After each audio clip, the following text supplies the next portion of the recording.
let's get going. So, welcome to the second in the series of Managing Home Workers webinars from WiseWork. I'm Peter Thompson. I spent 30 years or more in this environment of helping managers to manage flexible working.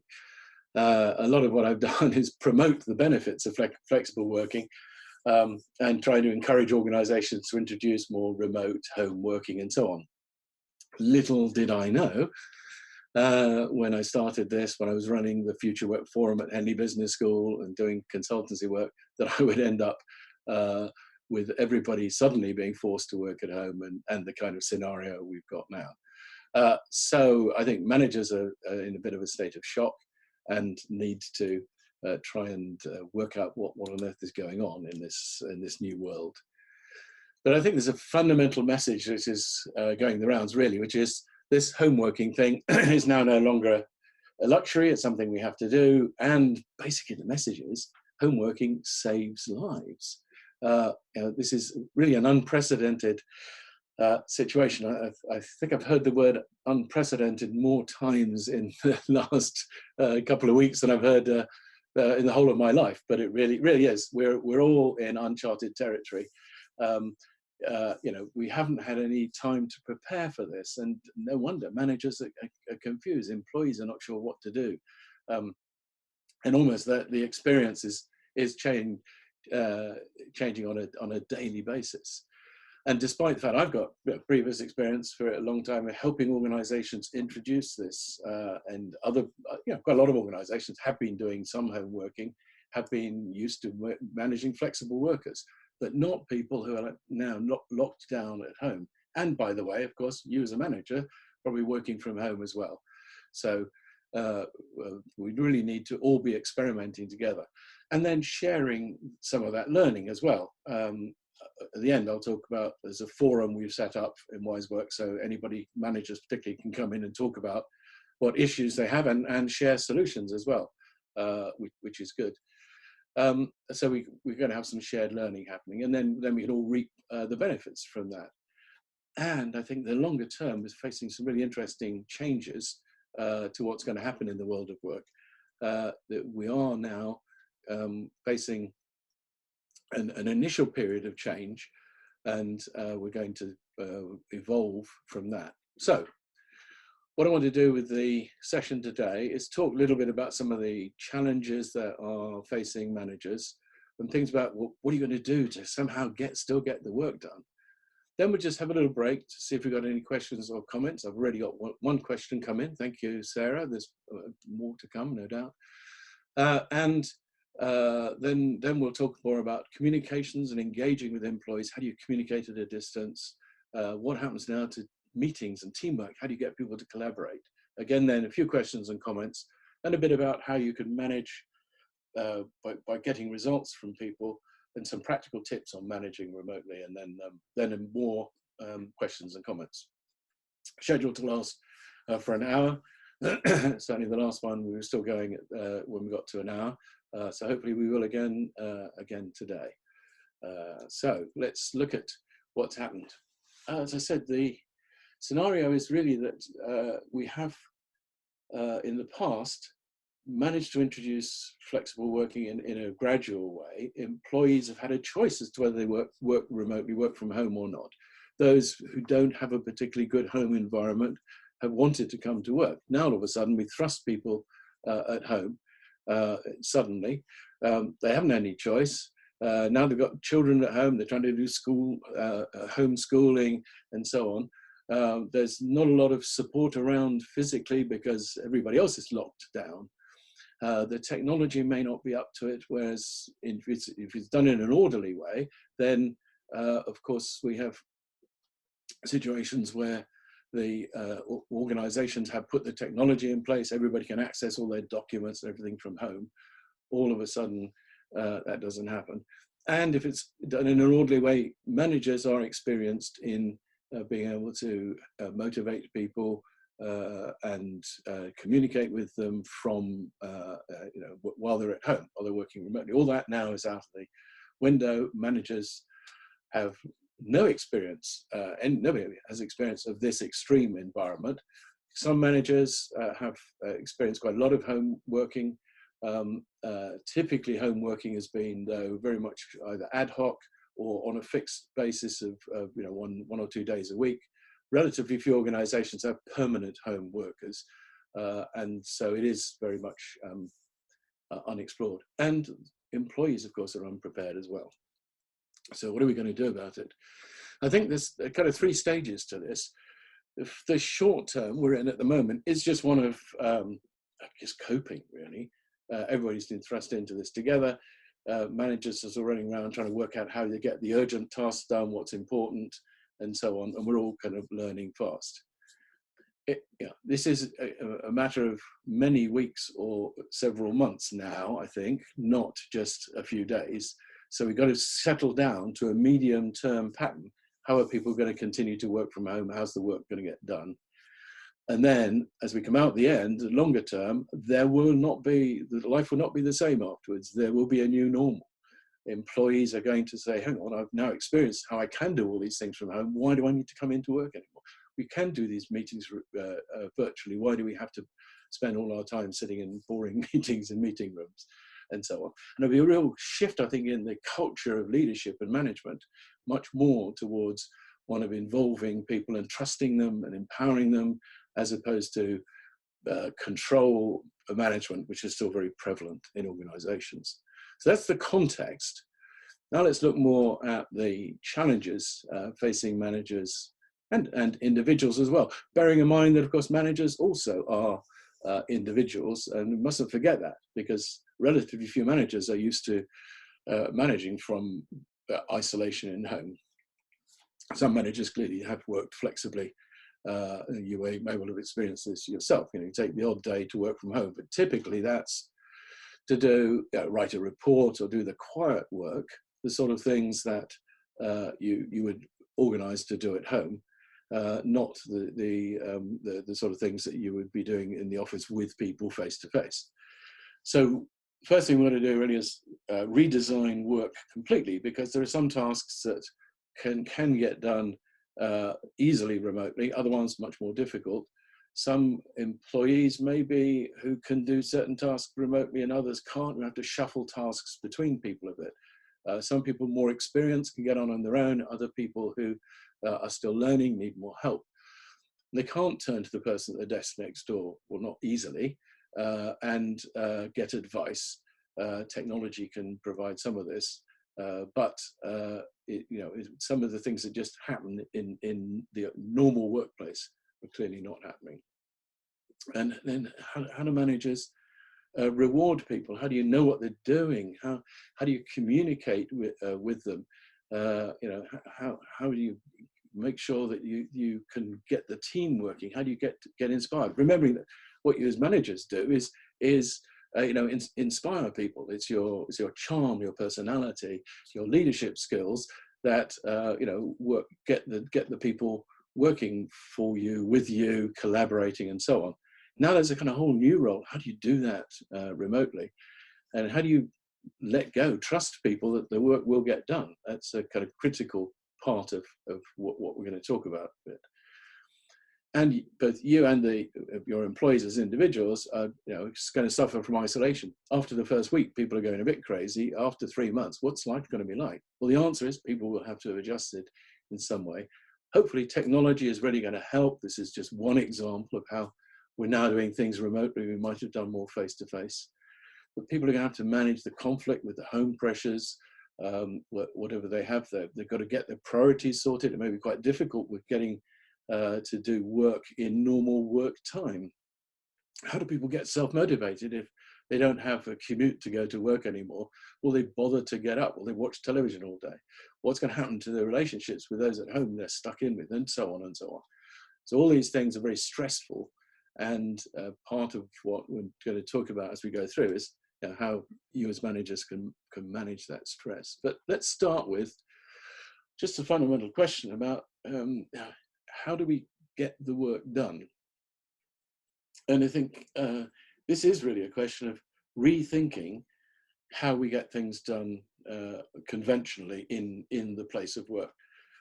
there's every job consists of a set of tasks, and of course we gather those together in a job of work in a way that suits somebody in a certain environment. Somebody who might have the right set of skills, the ability to do it, the information's available for them on the spot, and so on. Now all of a sudden you need to stop and think about, well, now they're not at work in the office or workplace, they're not going to have access to the sort of comments from their colleagues, or they're not going to have access to this bit of paperwork. Fortunately, this has happened at a time when the world is now very much electronic, so relatively few people have to rely on paper completely. I have been talking with some lawyers who still felt there was a lot of the work that they did, whilst a lot is electronic, there's still things that they pay bits of paper with signatures and so on. You know, obviously now in this environment, struggling a bit. But for most of us, the world has gone electronic. And even then, if there's a problem with you know, having stuff on paper, now you can scan it. A lot of people may have a printer at home that happens to have a scanner on the top, or they can just take a photo with a smartphone. So the great thing now is at least the technology is available so that people can use it to do tasks at home that you would normally think get done in the office. But fortunately, a lot of people have, if they've probably taken the company laptop home, but also may have technology of their own. So sometimes the technology at home is better than the things that they have at work. So really stopping and thinking about how can you rejiggle work.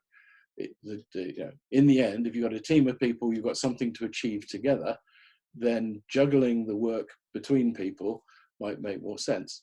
So one of the tips there, I think, is try and share. Don't try and bottle up all the problems like I've got to reorganize the department. Share that with your team of people. Some people may volunteer to take on tasks they don't normally do, but they can do it from home and some other colleague can't for some reason. So look for people. I think everybody in this environment is very happy to volunteer. You know, look at the hundreds of thousands of people who volunteered to help in their community or help the NHS or whatever. I think people are very willing to change. And I think to some extent we should tap into that energy, that people are very happy to change and do things differently. So really think about, can things be done differently, partly depending on people's abilities, obviously, and also availability. It may turn out somebody with children at home now has difficulty doing work during the day, but single parent in particular. They don't have the childcare arrangements anymore because that's locked out. So you need to be flexible then about when they're going to be available. Are there some tasks they would have had to do during the day that they could now do in the evening, and so on. So really thinking very broadly about the allocation, the reallocation of tasks, and talk to people about what do you think you can and can't get done. Don't just get dictatorial and say, well, here's your job, you've got to do this from home. Tough. It really is a question of now tapping into people's creativity so they can involve differently. And maybe there's a question there about, can you establish a new routine? There's a bit of a contrast here between wanting to have kind of regular things that people could know are going to happen, and also making sure that you're not scheduling things that are really at a difficult time for somebody. If they have children and there's no childcare arrangement, you can't then say, well, you've got to come into this meeting and be quiet. There's likely, if you're on an online meeting, for them to A, be distracted, and B, have children screaming in the background or whatever. So you will need to think about new routines that will work for everyone. Everyone is different, and this is the situation now. You have to be much more flexible. And then as we all learn things, how are you going to share information between people? That's a good question. And a lot of questions now starting to come in. So let's just take a break from me talking and just have a look at the questions. In fact, I've had a comment, well, just a practical question. Will I be sending the slides afterwards?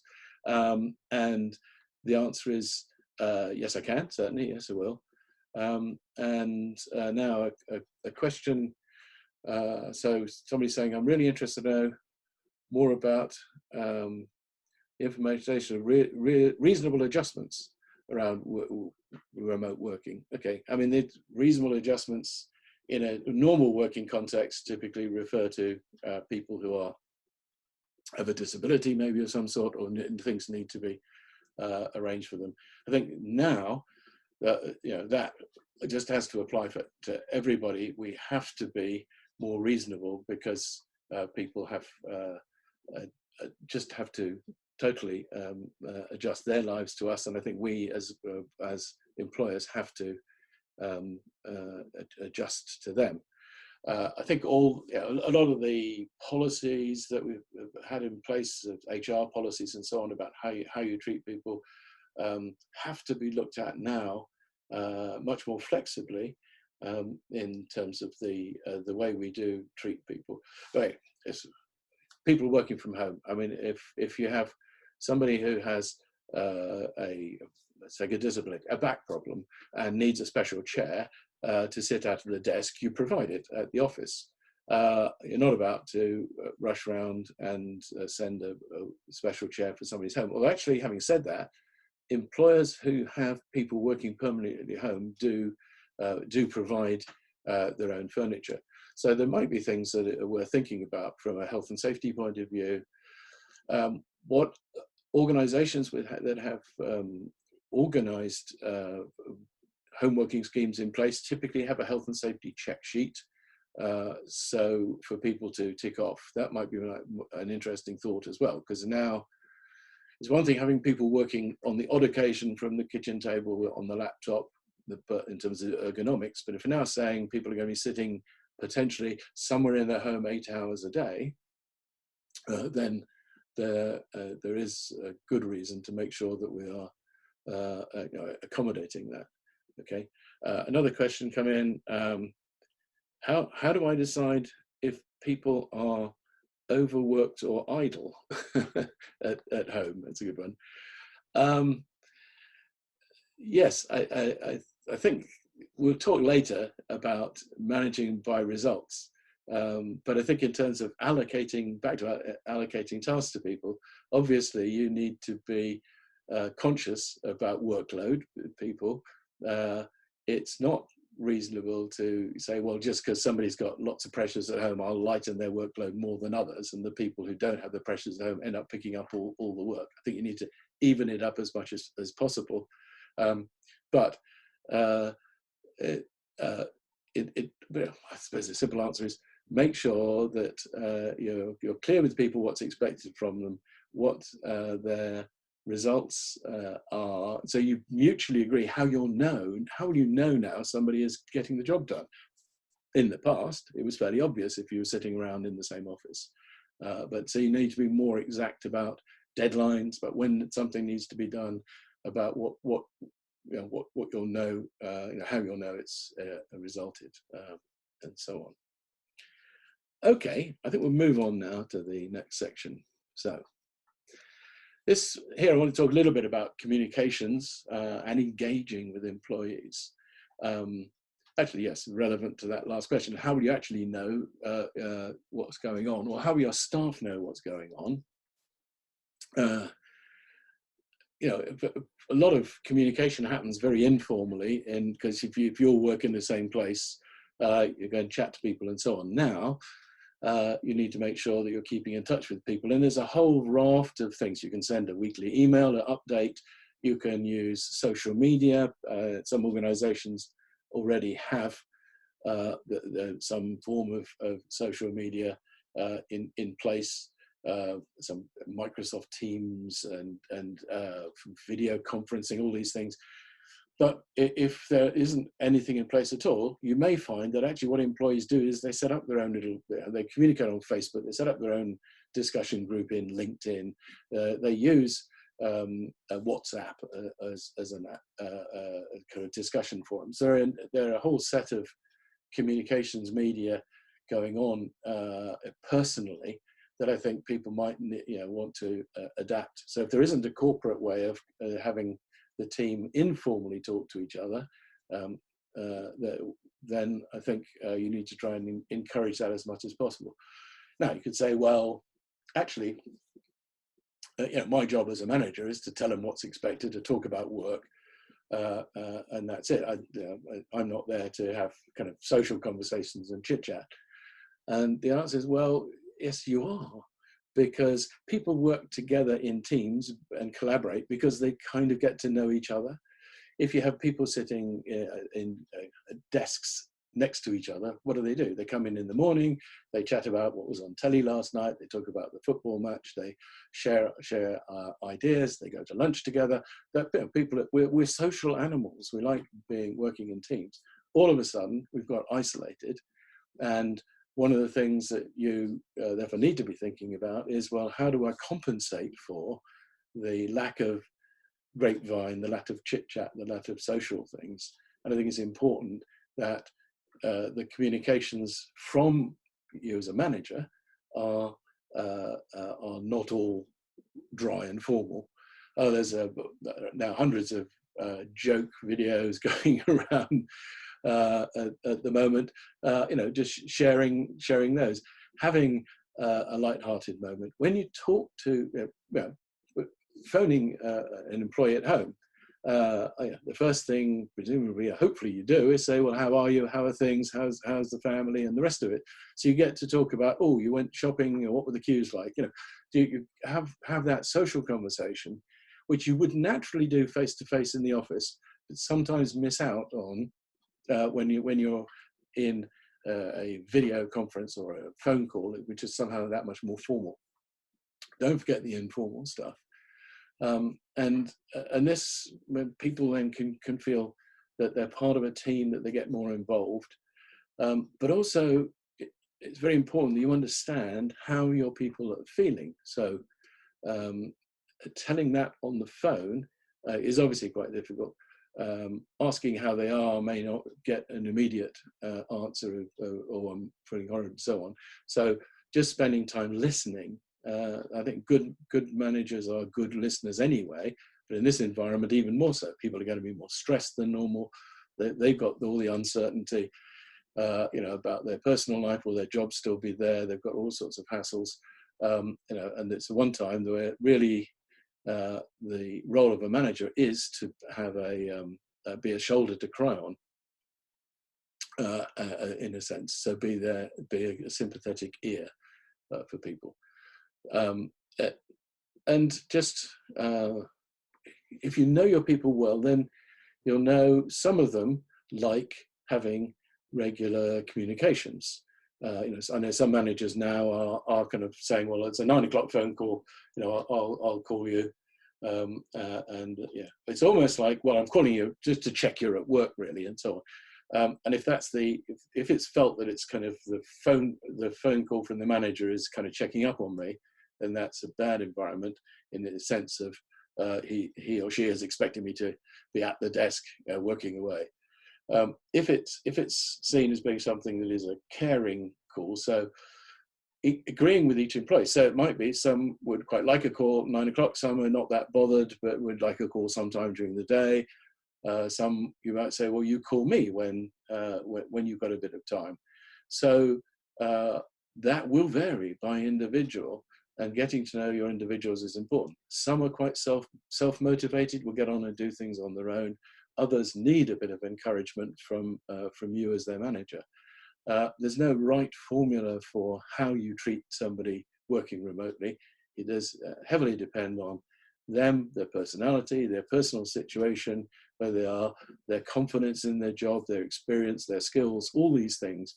They're all different, and everyone's an individual. So if there's one kind of lesson out of this is yes, you may need to have certain routines that apply to everybody, but as much as possible, try and treat people as individuals.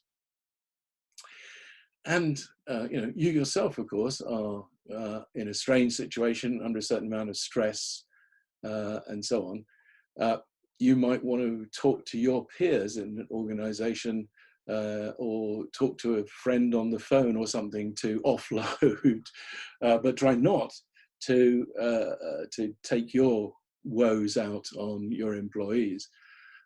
Phoning up and telling them how terrible life is not very inspiring.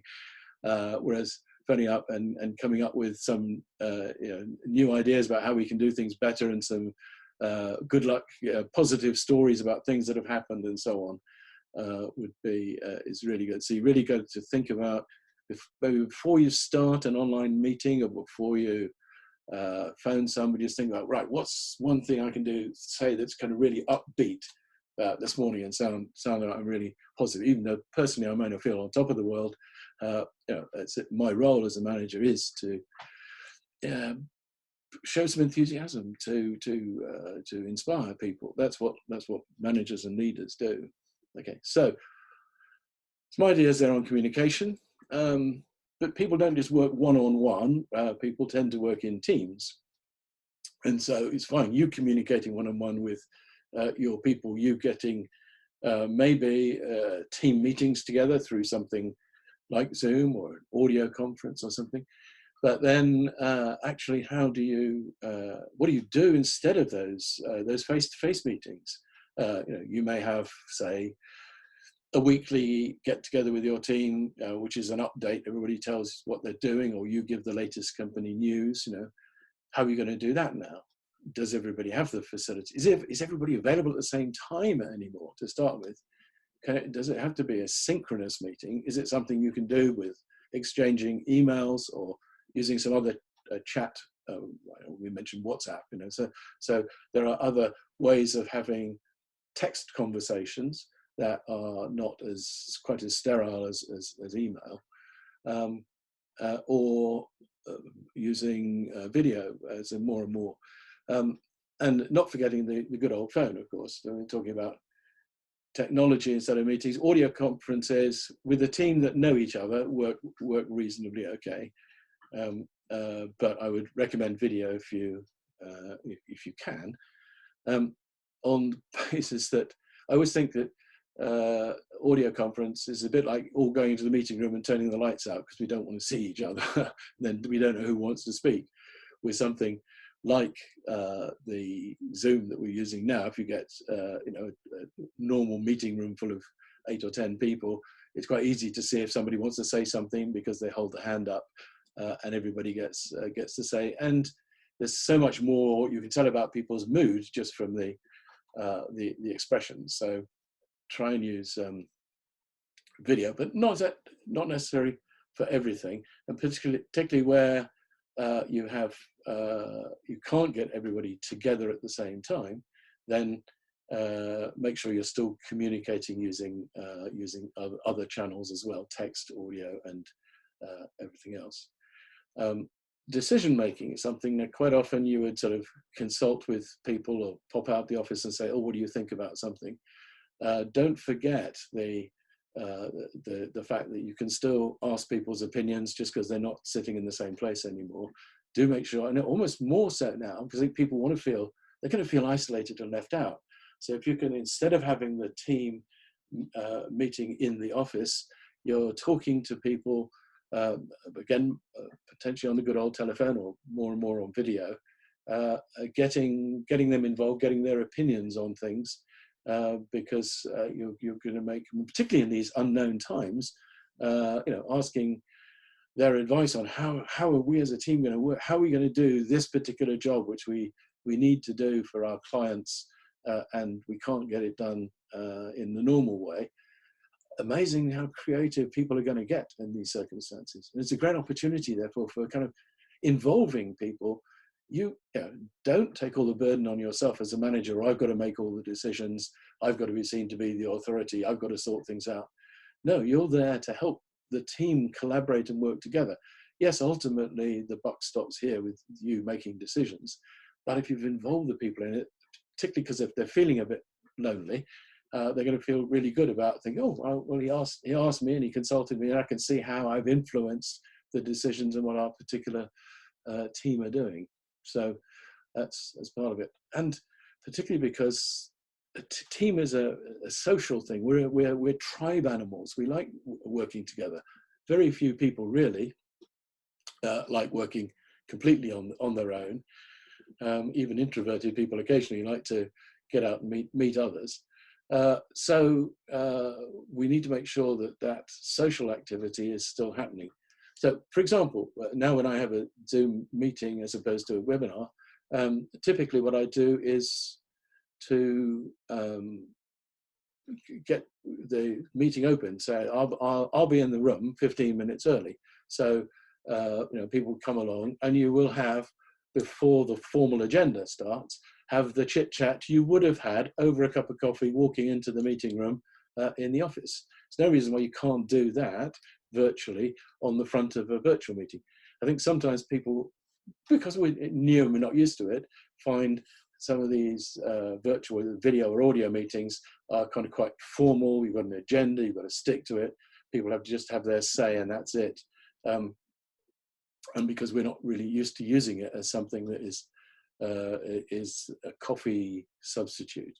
So make sure that just around the ordinary meetings, but also as much as possible, encourage employees to spend the time they would have spent chatting at the coffee machine in the office or having lunch in the canteen or whatever. Well, just encourage them to still keep those communications going. Social media, agree with them what medium works for them. That's a bit generational. Some of the older generation may not be themselves active or not have been active on Facebook or other social media. Amazing now they may have done. They've suddenly found out there's a whole world out there of people communicating differently from the way they have done in the past. And this, I think, is going to lead to a lot of new ways of working when we come out of this phase, because we are going to end up with more and more people much more used to working with this kind of technology. Okay, so let's stop for a minute for questions and comments.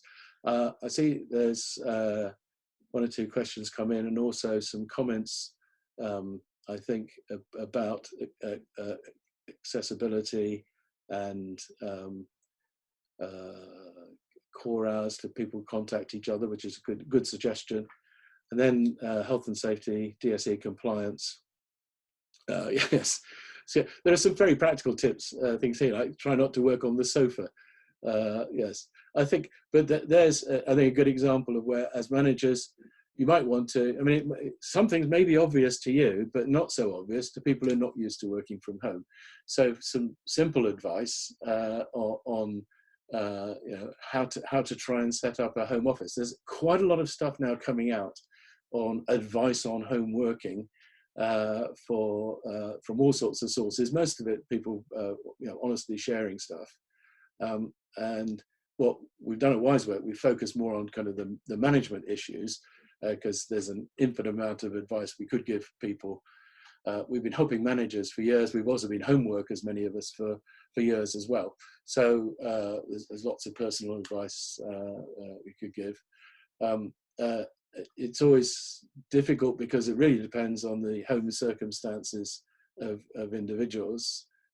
It's those who are slightly more mature, their children are off their hands, they've got a spare bedroom or a study, they can lock themselves away, they don't have a partner that's interrupting, and so on.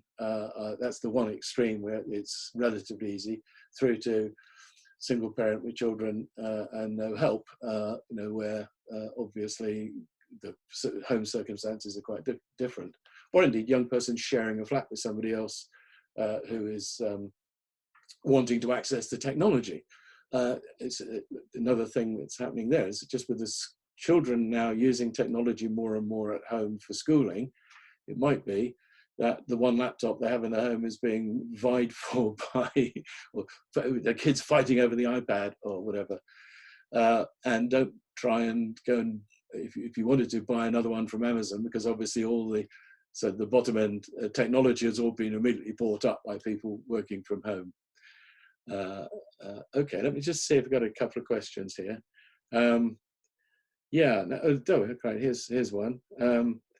Should I treat people with children differently from others? That's yeah, I think the answer is you have to treat people individually. It's very difficult because the advice we always give, in conventional circumstances, is that it's not up to managers to make value judgments over certain people's personal circumstances. So when people are normally going flexible working, you don't say, well, you've got kids, you can work flexibly.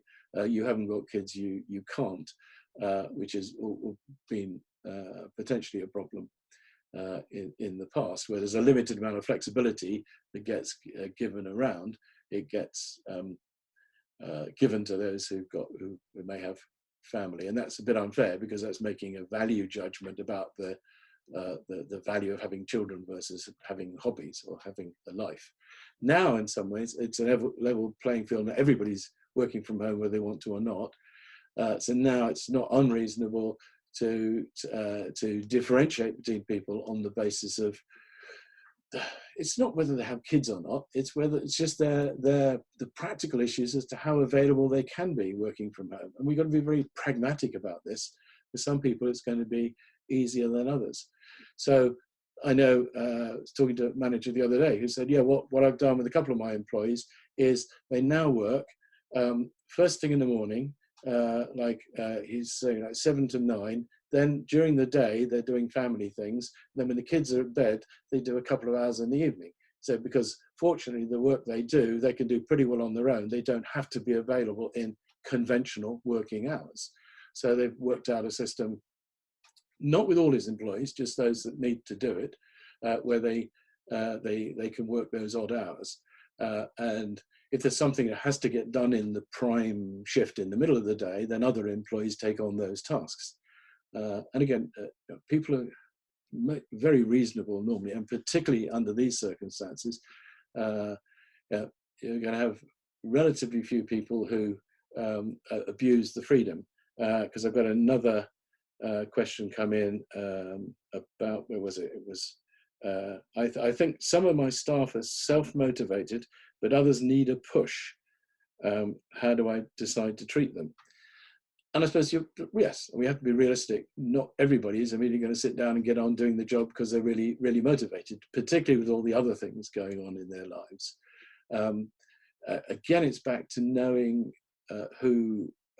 knowing your people, knowing what their strengths and weaknesses are, and being able to therefore treat them individually. Some will need more encouragement, will need more rigid structure, because the reason they go to work is to get away from all the distractions from home, and now they can't do that anymore. They can't separate the two parts of their lives, whereas they used to be able to. And so that's, yeah, I suppose it is a question of people needing much. There's another question here, which is, how do I decide if people are overworked or idle at home? The same thing, really. I suppose. Well, that I suppose brings us more onto managing people by results rather than by input. So we'll just talk about that one for a minute as part of my top tips. Okay, so here's just some quick summary tips, and then we'll go to more questions. Yeah, we've been saying this all along, really.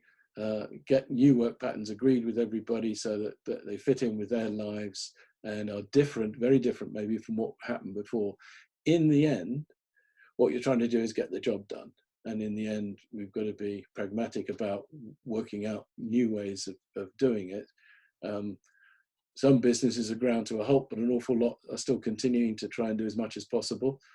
Part of that is your role is working out what can wait 3 months or more, and what has to be done now. Maybe you have a series of projects you want to set up. Use the right communications and listen all the time sensitively so you understand what people are saying. Don't forget the informal stuff. And then basically you have no choice now but to trust that people will get on and do things. 80-90% of your people will want to do their best because they're motivated to get on. They get some satisfaction getting the job done. They will be able to self-manage with some encouragement from you. They'll agree what they want to get achieved. The 5 to 10% who struggle a bit with this or are less motivated, or the ones you're worried about being idle, I think was the word used in the question, those ones will need a little more structure, need you to be setting them tighter deadlines or more detailed tasks, and checking up on them in as encouraging and as positive a way, as opposed to being the policeman standing over them, because you can't stand over them anymore. You're only going to do that virtually. So trust is an important part, trusting people. You're going to end up having to delegate more to people, leave them to make decisions you might have tried to make on their behalf in the past. And all part of that is managing by results, which is something that good managers should be doing anyway. Number of managers I talk to say, of course I manage people by results. And then you talk to them actually about what they do. And of course, they manage people conventionally a lot by presenteeism. You know, the person who's working long hours, putting all the effort in in the job, being seen to be working late in the office, is seen to be somebody who's the hero. Actually, they're doing a lot of effort, but who's actually achieving the results? And I suppose there is a bit of that might happen with remote working now, which is there might be a bit of a competition, who can send most emails or who can be seen to be working most odd hours, or who can, there's a danger of people who are able to do different things because of their circumstances, trying to brag about the amount of effort they're putting in. What's important to you as managers is not what they put in, but what you get out. And so the whole process here we're looking at as managing by results is a continuous process. It's not the once a year appraisal session on how you're doing. It's and as I said before, for some people it might be quite short term, almost daily. What are you doing? Weekly targets. For others, like you can happily trust they'll go off and work for a month on a project and come up with something. So again, it depends on the nature of the work and clearly the individual. But probably now more than before, when you're seeing people regularly, you probably want to have some fairly short deadlines. So how are things coming along this week? So it's an excuse to regularly keep in touch with people anyway in terms of progress on reports. So building progress stages into bits of work so that people can see they've achieved something is quite good, because they don't get the feedback from their colleagues and from you when they do something good in the same way they would do normally.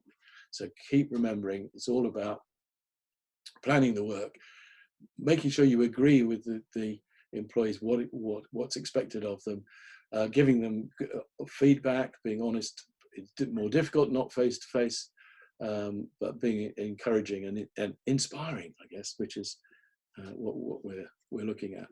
Okay. So a bit on, before we get to the questions, just so what's happening. We're running these sessions as a kind of a broadcast session, but for people up to 100 attendees. And we've got one coming up next week and the week after. But actually for more intimate sessions, if you like, with managers, we're now running 2 other kinds of sessions, which is one for only up to 20 people. And that will be interactive video, so people can talk back and we can get discussions going. And then an executive workshop more, which is a round table session with only up to 8 people. And we've got a couple of those scheduled, where people get to talk across the table with each other. And that's a 2-hour session. The webinars are an hour, workshops hour and a half, round tables are 2 hours. And then it's a one-on-one coaching. But so I'd love to see some of you going on those if you want to as well, as a result of today. But also quite like your comments. There are some comments coming in still on the chat, which I haven't had time to look at too much because I'm looking at also at the questions. But we also have a discussion forum where you can continue the chat or put the discussion in. And we set this up on the WiseWork website, so you can go in and make comments about working from home. and you can then have the opportunity. I or one of my wise work colleagues will possibly answer questions if you have questions, or we just, it's an opportunity for managers to talk about the current situation. Okay, we've got the last 10 minutes to go, so let's see what now comments and questions we have.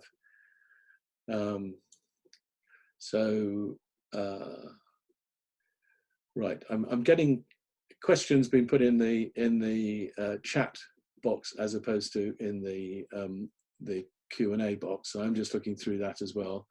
Somebody saying a key area, people who are coping to work with young children, working at home with young children. Do you have any pointers or sorts of advice and guidance to help with this? Yes, coping with young children. I mean, if there's a partner involved, then sharing out the childcare is obvious. I know one or two people now have, well, particularly when there was homeschooling last week, were saying, right, mum is a school teacher in the morning and dad's school teacher in the afternoon, and they're both working from home, and they've agreed with their bosses that they will be not available for a couple of hours or whatever it is in the morning and the afternoon. So clearly sharing out the childcare. There are very young children. I have a nap in the afternoon sometimes, so using that time to catch up with work. As far as possible, as managers, try and make work less time dependent. Again, if we're measuring output, then as long as somebody gets something done by the end of the day, the end of the week, whatever, they don't have to be doing it in the core hours or the prime hours they would have been sitting at a desk in the office, because they've now got children to look after. So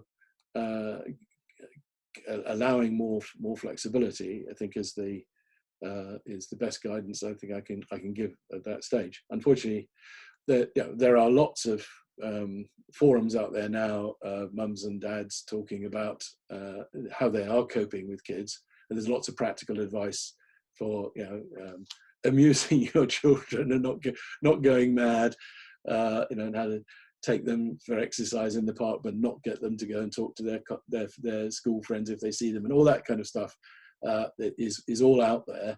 That's kind of, I think, beyond the scope of this particular webinar. Okay, another question. Be careful with defining people as idle. Okay, the manager's idle may be the workers struggling to cope. Yes, it wasn't my word, idle. It was somebody, one of the questions. Yeah, it's a good point. Maybe the workers struggling to cope with worry about grandparents who are ill, managing children's schooling and everything else about day-to-day life in a crisis. If you're thinking idle, then maybe you're the manager with the wrong mindset. Yeah, very good point. I think people are under incredible stress now. You think about it, and this isn't going to get much better as the weeks go on, because people are going to, well, they will come up with some coping mechanisms, and they will get into certain new patterns. But the fact that people, for a temporary period of kind of being locked down is stressful enough. Once it's happened for a week or more, people are really going to start getting a bit crazy. They will come up with some coping mechanisms, but already there's a lot of concern, about mental health. A lot of organizations already have, well-being programs to help with stress at work, and trying now to balance the home pressures with the work pressures, and worrying about a sick relative and all these things, just worrying about one's own personal safety and security. All these things are amazingly stressful, and so as this question says, the thinking somebody is being idle, it may be that they are simply managing to cope. So I think part of the manager's role becomes one of being a counselor, a coach, as I've said before, a listener, and somebody who has to cut them some slack, to allow people, you know, that some of the deadlines are going to have to slip. Some of the work isn't going to get done the way it was before. Some employees are going to be much more able to get things done than others, and you've just got to make some allowances. I think if you don't and try and treat everybody equally, everybody's got to do the same amount of work, etc. There's a difference between equal and fair, and I think you can be fair to people. You've got to take into account a lot of things you wouldn't have done before in terms of their ability to get the work done remotely, and not try and say, well, everybody's got to do exactly equal workload. Back to the idle point, I think there's not there might be the odd person who is somewhat a slacker, or is not going to take the thing seriously, or is trying to get away with not doing very much. This is a person who probably was a problem already when they were working in the office and needed some close supervision, and you're going to need to continue to supervise them, set tight deadlines, and you know, ultimately business has to go on, and people need to recognize that if they are working from home, there is still work to get done, and you've got to come up with creative ways of doing it. But again, this is back to involving people. You don't take all the burden on yourself as well as a manager, because you're going to you can't come up with all the solutions. You can't know everybody's circumstances. Involve people, discuss it.